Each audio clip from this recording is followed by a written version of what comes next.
శ్రీ గురుభ్యో నమః. శ్రీ మహాగణాధిపతయే నమః. మకర రాశి. ఈ అధిక జ్యేష్ఠ మాసంలో ఈ మకర రాశి వారికి మొదటి పక్షంలో అంటే ముందు 15 రోజులలో ఆర్థిక పరిస్థితి కుంటుపడుతూ ఉంటుంది. అనుకున్న పనులు కాకపోవడము, వచ్చే డబ్బు చేతికి రాకపోవడము అనేటువంటిది జరగడానికి ఆస్కారం ఉంది. అనాలోచితమైనటువంటి యొక్క పనులు చేసుకొని ఆపదలు చిత్తుకుంటారు, డబ్బు నష్టపోతారు, లేదా డబ్బు మోసపోవడం అనేటువంటి కూడా జరగడానికి ఆస్కారం ఉంది. కోపం పెరిగిపోతూ ఉంటుంది, కోపంతో పాటు పట్టుదల కూడా పెరుగుతూ ఉంటుంది. కొన్ని ఇబ్బందులు పాలు కావడానికి ఉంటుంది. వద్దన్న పని చేసి కొన్ని ఇబ్బందులు తెచ్చుకుంటారు మొదటి పక్షంలో. ఇక రెండవ పక్షంలో కనుక చూసుకున్నట్టయితే అనుకున్నటువంటి ఒక కార్యక్రమాలన్నీ దిగ్విజయంగా నెరవేరడం జరుగుతుంది. అనుకున్నటువంటి ఒక కార్యక్రమాల్లో ఆశించినటువంటి ఒక లాభాలు పొంది సుఖంగా సంతోషంగా ఉంటారు. వృత్తి వ్యాపారాలలో ఆశించినటువంటి ఒక లాభాలు కూడా కనబడుతూ ఉంటాయి. స్థిరాస్తులు చరాస్తులు పెంచుకోవడం అనేటువంటి జరుగుతూ ఉంటుంది. కొత్త వారితో పరిచయాలు, దానివల్ల కొన్ని లాభాలు పొందడము, మానసికమైనటువంటి ఒక ఆనందంతో కాలం గడపడం అనేటువంటి జరుగుతుంది ఈ నెలలో మకర రాశి వారికి. మొదటి వారం కనుక చూసుకున్నట్టయితే ఇరుగు పొరుగు వారితో కలహాలు ఏర్పడము, చిన్న చిన్న పొరపాట్లను పెద్దగా చేసుకోవడము జరుగుతుంది. విరోధాలు ఏర్పడతాయి.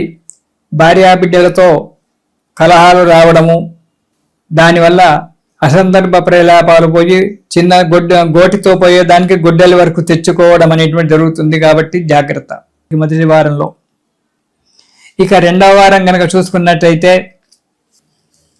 ప్రతి పనిలో విజయం ఏర్పడుతుంది.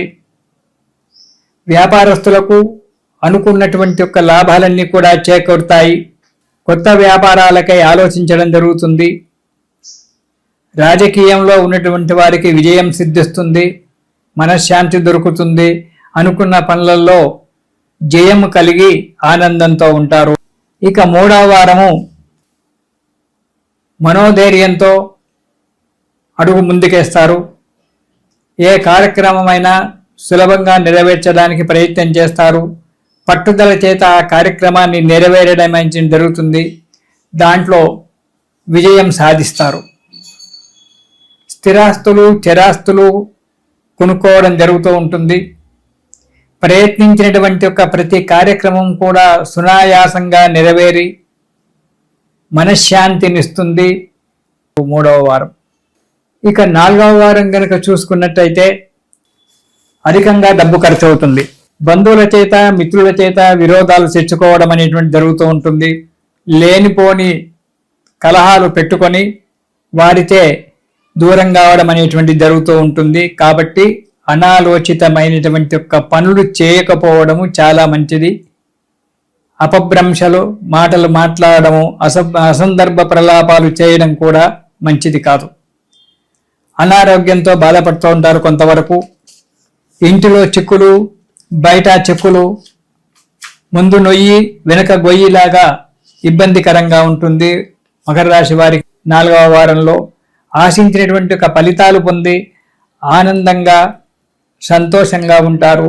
కానీ చెడు సహవాసం చేయడం అనేటువంటి జరుగుతుంది. కాబట్టి వారి వల్ల జాగ్రత్తగా ఉండడం చాలా మంచిది. ఈ రాశివారు ఈ నెలలో దుర్గా స్తోత్రం పారాయణం చేయండి.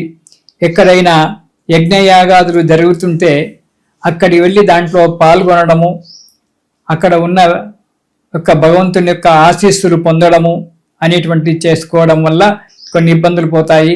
ధర్మ కార్యాలలో అంటే దేవాలయాల్లో యజ్ఞాదులు యాగాదులు జరుగుతూ ఉంటాయి. అక్కడికి వెళ్ళి అందులో పాల్గొనడము, వారికి సహాయ సహకారాలుగా ఉండి కార్యక్రమాలు నెరవేర్చడం వల్ల మీ ఇబ్బందులు తొలగిపోయి సుఖంగా సంతోషంగా ఉంటారు.